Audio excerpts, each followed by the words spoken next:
अपने हाथों को उठाओ। Thank you Jesus. खुदा बाप तेरा पवित्र आत्मा आज अजीब और अचंभी रीति के साथ तेरे लोगों को छुए। ये वचन उनकी ज़िंदगी में 100 गुना फलों को लाकर उन्हें चंगा करें, आज़ाद करें खुदावन। ये बाइबल टीचिंग सेम न रहने दे खुदावन। जितने आज तेरी आत्मा के इन्फ्लुएंस के नीचे हैं खुदावन, जितने आज इस आवाज़ के इन्फ्लुएंस के नीचे हैं, तेरी पवित्र वाणी को समझें खुदावन, तेरी मर्जी को समझें। शैतान की सारी योजनाएं उनकी ज़िंदगियों से नाश हो जाएं खुदावन। शैतान की सारी प्लानिंग्स नाश हो, शैतान उनकी ज़िंदगियों से शर्मिंदा हो। ये तेरे वचन को अच्छी तरह से खुदावंद अपने हृदय रूपी पट्टियों पर लिख कर उकेर कर जाएं खुदावंद। बाइबल कहती जब पतरस उन व्यक्तियों को वचन सुनाने लगा तो उनके हृदय छिद गए, क्योंकि वो पवित्र आत्मा की तरह सुनाया गया था। और वचन कहता है कि हज़ारों लोगों ने, 3000 लोगों ने बपतिस्मा लिया। मेरे पिता, आज ये वचन जब इन्हें दिया जाए, ये संडे और थर्सडे बपतिस्मा लेने के लिए चर्च में आए खुदावंद, ये अपनी ज़िंदगियों को परमेश्वर को दें। तेरे पाक कलाम को सुनकर कोई सेम नहीं रहता, ये सेम न रहें, प्रभु यीशु के नाम में, आमीन आमीन आमीन। God bless you all. आज स्पेशल टीचिंग प्रोग्राम में आपका स्वागत है। मेरा बिलीव है कि जो संडे और थर्सडे में हम सरमन सुनते हैं वो हमारी लाइफ को ब्लेस करता है, हमें परमेश्वर में चलाता है। और अब आप इमेजिन करो, आप रोज़ इस वचन को सुनने लगे हैं। आपकी परमेश्वर की जो नॉलेज है वो सेम नहीं होगी। इस बाइबल टीचिंग के ज़रिए खुदावंद आपको भी इस्तेमाल करेगा, क्योंकि आपको परमेश्वर के वचन की समझ होगी, खुदावंद की समझ होगी। आज मैं आपसे बात करूंगा, उत्पत्ति आपको 29, उत्पत्ति 30। जब आप इन 2 अध्यायों को पढ़ते हैं, इसमें आप समझते हैं कि याकूब जब अपने भाई को धोखा देता है उसकी निगाह में, जबकि उसका भाई पहलौठे होने का अधिकार उसको बेच चुका था, और वो अपने बाप से आशीष लेकर फिर हारान में अपने मामा के पास भागता है। और उसके बाद उसकी छोटी बेटी जो है वो राहेल से विवाह करना चाहता है। 7 साल वो बकरियों को, भेड़ों को चरा के कहता है कि अब मैंने तेरी सेवा की है और अब राहेल से मेरी शादी हो, लेकिन शादी वो लिया से कर देता है। फिर वो कहता है कि लिया से क्यों की? वो कहता है कि वो बड़ी थी और हमारे में ये रीति नहीं कि बड़ी से पहले छोटी की शादी कर दें।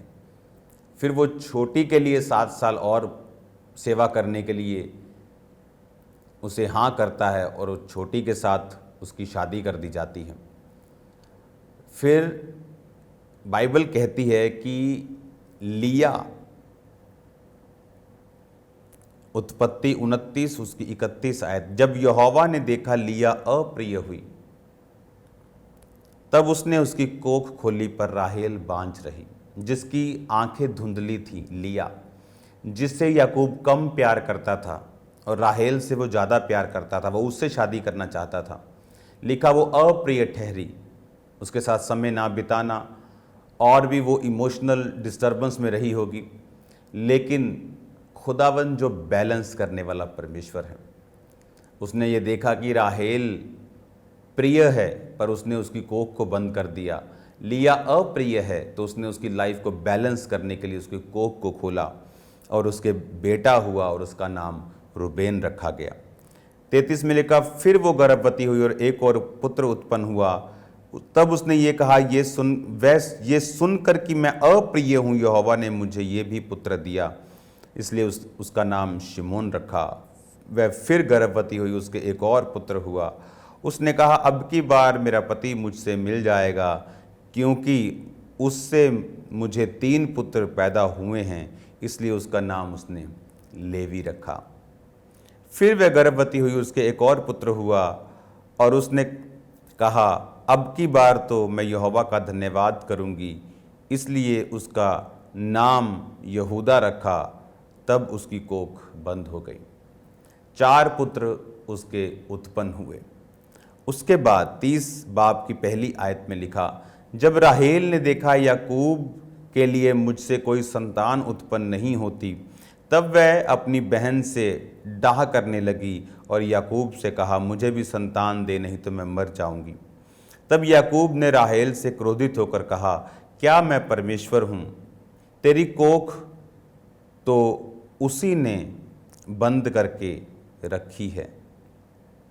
राहेल ने कहा, अच्छा, मेरी दासी बिल्हा हाजिर है, उसी के पास जा, वह मेरे घुटनों पर जनेगी और उसके द्वारा मेरा भी घर बसेगा।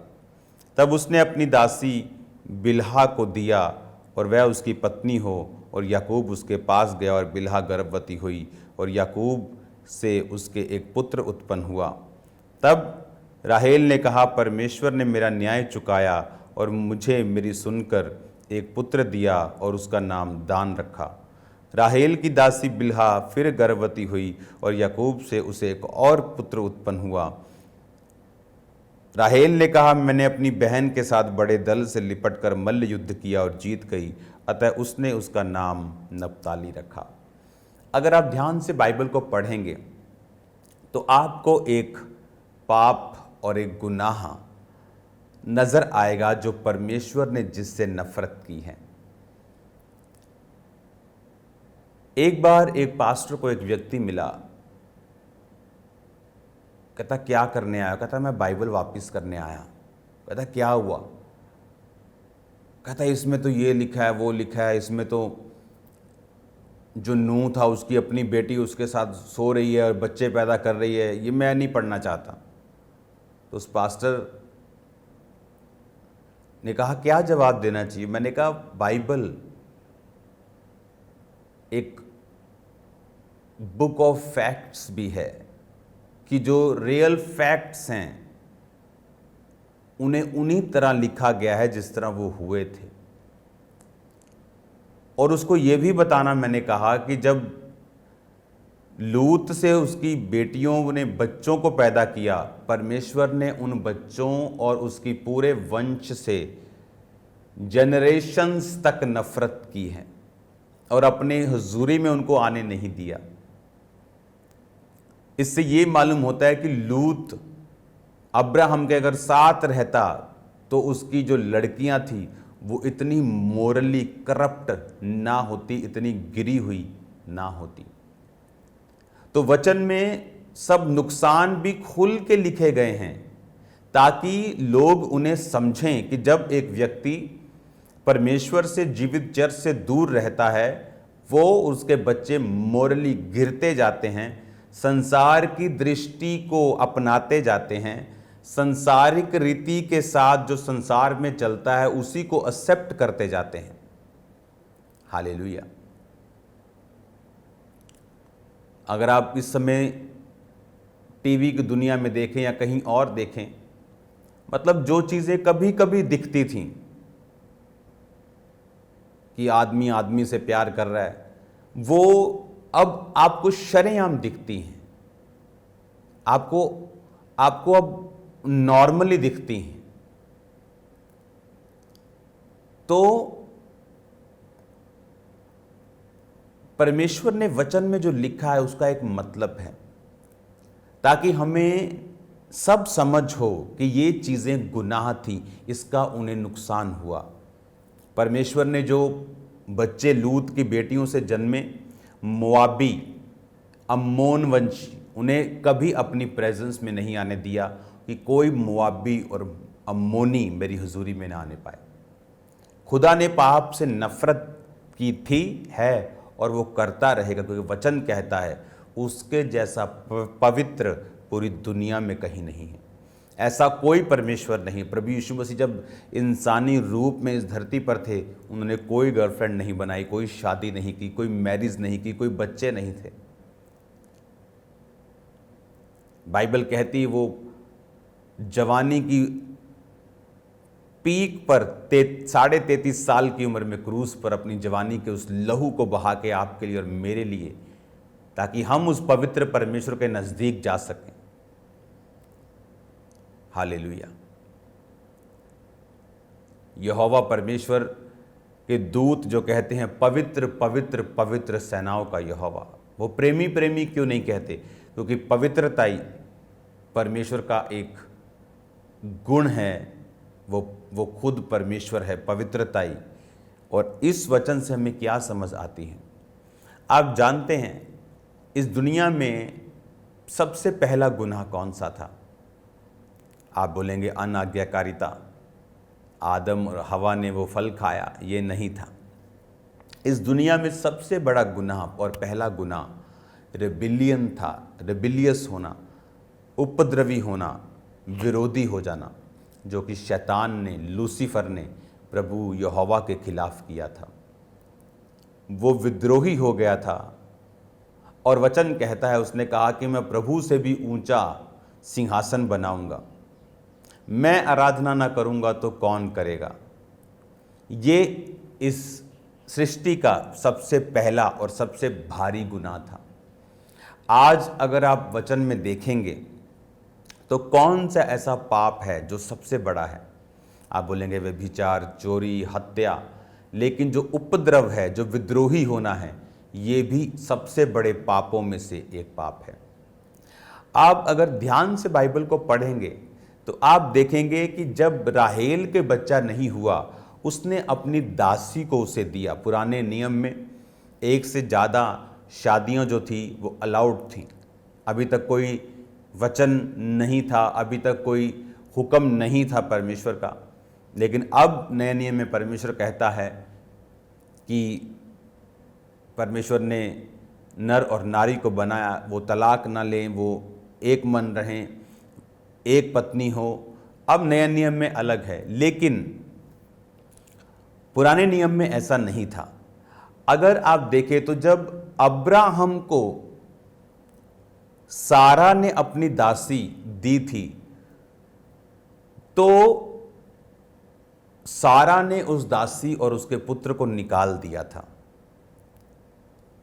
लेकिन राहेल ने भी अपनी दासी दी और लिया ने भी अपनी दासी दी, और दो दो बेटे उनसे भी हुए। और इज़राइल के 12 गोत्रों में वो चारों शामिल हैं।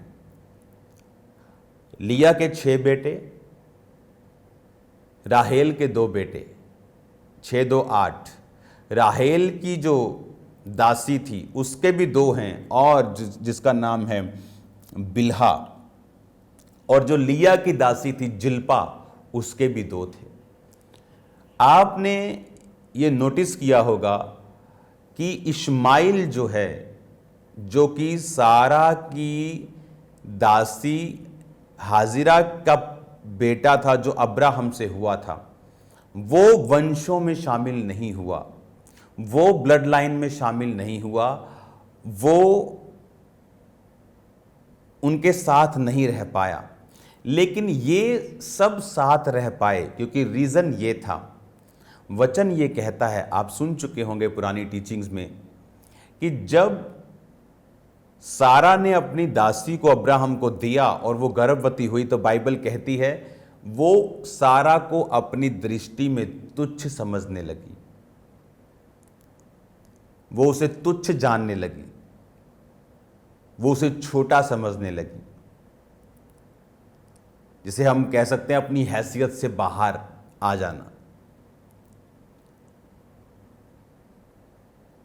लेकिन अगर आप ये दासियों को देखते हैं तो वो ऐसी नहीं थी। उन्हें मालूम था याकूब के ऊपर परमेश्वर का दर्शन है, और हमारे बच्चे भी उस दर्शन के भागी हो रहे हैं, और हम भी परमेश्वर के वंश में शामिल हो रहे हैं। मैंने गिफ्टेड लोगों को विद्रोह करते देखा है, और जब आपका दिल विद्रोही होता है तो आप ये समझ लो कि उसमें 100% शैतान मिला हुआ है। 100% शैतान उसमें मिला। ये आप नहीं हैं, डेवल है 100%। कई चीज़ों में बोल सकते मेरा शरीर है, मेरा दिल कर गया, लेकिन इसमें पूरा का पूरा शैतान मिला हुआ है। विद्रोह करना, मैंने लोगों को देखा है विद्रोह करते हुए, पास्टर्स के खिलाफ, अपनी चर्च के खिलाफ, दूसरी चर्च के खिलाफ। ये डेवल है, प्योर डेवल, जिसे बोलते हैं ना हमारा देसी घी शुद्ध 100%। ये शुद्ध शैतान है 100%। क्योंकि अगर ये विद्रोह करके अपने वंश से बाहर चली गई, उसको परमेश्वर ने निकाल दिया।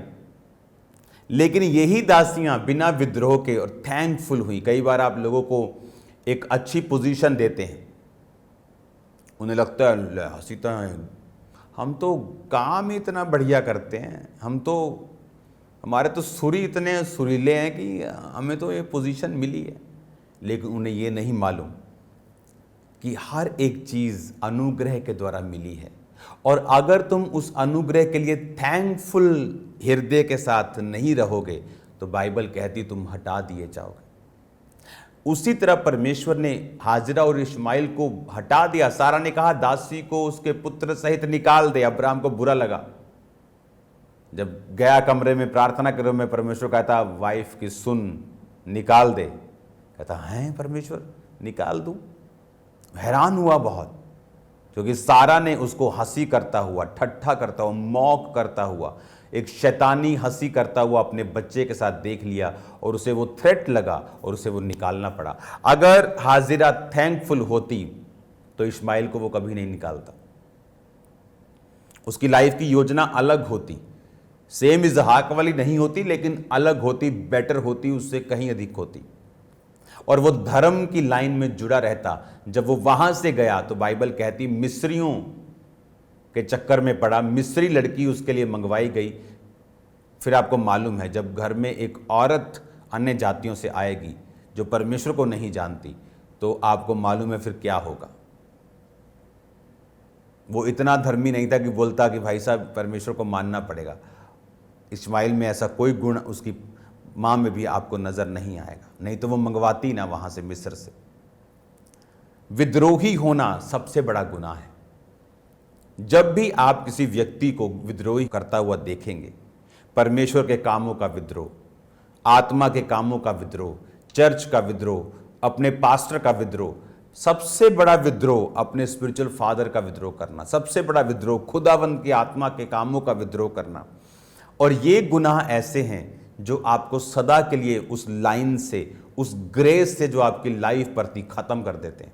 आप दोबारा कभी उस ग्रेस में नहीं आ पाते। आपका गिफ्ट जितना मर्जी टॉप का हो, वो धरा का धरा रह जाता। आप कभी उस लेवल पर इस्तेमाल नहीं हो पाते। और ये बहुत अमेजिंग है कि खुदावन विद्रोह को बहुत कहते हैं कि जबरदस्त जजमेंट तरीके से उसको डील करता है। आप देखो, ये दोनों दासियां जब पेट से थी, बाइबल कहती है दोनों थैंकफुल थी। किसी ने अपने मालकिन को तुच्छ नहीं समझा, लेकिन हाजिरा उसे सारा को तुच्छ समझने लगी। फिर सारा उसे दुख देने लगी, वो भाग गई। परमेश्वर का वापिस चली जा, वापिस आई। वो सब ड्रामा स्टार्ट हुए। विद्रोह करना श्रापों को आवाज देना है। विद्रोह करने से और थैंकफुल ना रहने से, कि जिसकी वजह से आपकी लाइफ में बरकत आई है, जिस मैन ऑफ गॉड की वजह से आपकी लाइफ में आशीष आई है, परमेश्वर इन चीज़ों को लाइटली नहीं लेता। मैंने लोगों को दशकों पीछे जाते हुए देखा है। मैंने लोगों को आज तक संघर्ष करते हुए देखा, वो जिसको मर्जी बाप बना लें बाहर जाके। रीजन ये है कि वो वहां के नहीं है और अपने बाप के घर जाने के काबिल भी नहीं है जो उन्होंने बोला है। जब तक वो पछताते नहीं और अपने पछतावे पर चलते नहीं, तब तक वो उस आशीष को ग्रहण नहीं कर पाते जो परमेश्वर ने उनके लिए बनाई है। रेबिलियस होना सबसे पहला और सबसे खतरनाक गुनाह है। ये शैतान ने किया, ये आज लोगों को शैतान इस्तेमाल करता है इन चीज़ों के लिए। और उसके बाद का रिजल्ट अगर आप उनकी लाइफ में देखेंगे, वो कभी वैसे नहीं आपको मिलेंगे जैसा वो अधीनगी के समय में विद्रोह करने से पहले हुआ करते थे। कभी आपको वो ग्रेस उनकी लाइफ में नजर नहीं आएगी। मैं आपको बता सकता हूं, जो ग्रेस इस्माइल की अब्राहम के घर पे थी, बाहर जाके वो जो मर्जी कर ले, लेकिन वो ग्रेस उनकी लाइफ में फिर वो वापस कभी नहीं थी। हालेलुया। इसीलिए थैंकफुल हार्ट रखना, नम्र होना। मैंने बहुत से लोगों को अपनी चर्चेस से जाते हुए देखा है। अफ्रीकन लोगों को कई चीज़ों में बहुत समझ है। वो कभी, अगर उनको परमेश्वर ने विज़न दिया है कहीं कुछ काम करने का, वो अपनी चर्च की खिलाफत करके कभी नहीं जाते। वो अपने दर्शन पे चलते हैं। मैं भी किसी से निकला हूँ, लेकिन मैंने कभी भी ऐसे इंटेंशनली कि मैं उनको खा जाऊं, जबकि बहुत कुछ विरोध मैंने सहा, लेकिन मेरा टारगेट अलग था। मुझे मालूम था कि मेरे अंदर से एक चर्च जन्म लेना चाहती है। मैं अपनी उस विज़न पे फोकस रखकर मैं आगे बढ़ता रहा। आज लोगों को अकल नहीं है, बुद्धि की कमी है, मंद बुद्धि हैं लोग, जो विद्रोह के रास्ते पर चलकर अपनी सारी जिंदगी का नाश कर लेते हैं। क्यों? घमंड। गिरने से पहले घमंड, उठने से पहले नम्रता आती है, वचन कहता है। आज घमंड की वजह से अपने गिफ्ट का, अपनी ब्लेसिंग का लोग गिर जाते हैं, और फिर उन्हें मालूम होती कि ये सब ब्लेसिंग्स उसी सेवा के कारण थी, उसी ग्रेस के कारण थी जिस ग्रेस के मैं नीचे था। और जब वो ग्रेस निकल जाती है, जब आप एक अंगीठी से एक कोयले को निकालकर बाहर रखते हैं, वो एकदम से ठंडा नहीं होता, उसको ठंडा होने में टाइम लगता है। जब लोग ग्रेस के बाहर जाते हैं, टाइम लगता है। लूत जब अब्राहम से बाहर होकर काम करने लगा तो उसकी भेड़ों ने बच्चे जमने बंद नहीं कर दिए, अमीर होना बंद नहीं हुआ, लेकिन टाइम लगा उसको उस नाश की सीढ़ी तक पहुंचते पहुंचते। हालेलुया। आपको थैंकफुल हार्ट के साथ करना है जो करना है। आप सेवा करते हैं, बी थैंकफुल। आप काम करते हैं, बी थैंकफुल, क्योंकि शैतान को आपकी ब्लेसिंग और आपकी ग्रोथ का सोर्स नजर आता है, और वो ये चाहता है कि वो आपके ब्लेसिंग के सोर्स से आपको एक बार दूर कर दे। और उसे मालूम है कि अगर मैंने इससे दूर कर दिया तो फिर मैं इसकी लाइफ में जो मर्जी करूंगा।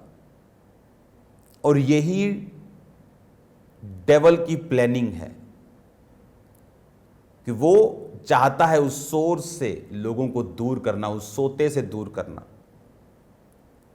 हालेलुया। और आज जब हम समझ जाते हैं इन चीज़ों को और शैतान की योजनाओं को, हम कभी शैतान के प्लान्स में नहीं फंसते, कभी उसकी योजनाओं में नहीं आते। हम अपने काम को करते हैं, उसी नम्र हृदय से करते जाते हैं। मैंने एक बात को नोटिस किया है, परमेश्वर के घर में जब एक व्यक्ति कहता है मैं नहीं करूंगा तो ये काम टाइम पर नहीं होगा, उसे शैतान नजर आना चाहिए। शैतान बोलता है मैं वर्शिप नहीं करूंगा, कोई नहीं करेगा, आज पूरी दुनिया वर्शिप करती। और जब आप ऐसा करते हैं तो परमेश्वर इसे चैलेंज समझता है कि मेरे घर में तू नहीं करेगा तो काम नहीं होगा। तो परमेश्वर हमेशा, ये मेरी लाइफ का एक्सपीरियंस है, उससे बेटर पर्सन के साथ वो जगह भरता है। तो इसका मतलब हमें नम्र रहना है, क्योंकि आपसे बेटर व्यक्ति लाइन में खड़ा है, और हमेशा बेटर खड़ा होता है, उससे कम नहीं खड़ा होता। और हमें धीरज रखना है, शांत रहना है, थैंकफुल रहना है। मैंने, क्योंकि जब ये अभी पंजाब में, इंडिया में चर्च ग्रो कर रहे हैं तो लोग सीख रहे हैं। अफ्रीका में ये चीज़ें 50 साल पहले हुई थी, तो वो लोग सीख चुके हैं कि जब एक व्यक्ति ने अपने फादर का विरोध किया, चर्च का किया, मैन ऑफ गॉड्स का किया, अनॉइंटिंग का किया, उनका क्या बना, उनके जनरेशन का क्या हुआ। आज वो लोग अनॉइंटिंग का आदर करते हैं, वो हम्बल रहते हैं, उन मौक़ों के लिए थैंक्स करते हैं, और आज वो ब्लेस्ड हैं। वो फाइट्स उनकी लाइफ में नहीं है जो आज यहाँ के क्रिश्चियंस फेस कर रहे हैं, क्योंकि वो सीख रहे हैं। रोज की रोटी आपकी हेल्प कर रही है सीखने के लिए। आप सेम नहीं है यीशु के नाम में, आप ब्लेस्ड हैं यीशु मसीह के नाम में। आज अपने हाथों को उठाएं, मेरे साथ प्रार्थना करें। खुदावन, जितने विद्रोही हैं, तेरे नाम में हम्बल हो जाएं। तेरे नाम में विद्रोह करने वाला आत्मा out in Jesus name. I release holy ghost fire on you in the mighty name of Jesus. Be free. Yeshu के नाम में खुदावन जो तौबा कर रहे हैं इस विद्रोह से, उन्हें माफ कर। उनकी गलतियों की सजा से उन्हें माफ कर, उन्हें हील कर। खुदावन तेरा आत्मा उन्हें टच करे तेरे जीवित नाम में। आमीन। अपने हाथों को उठाओ। Thank you Jesus.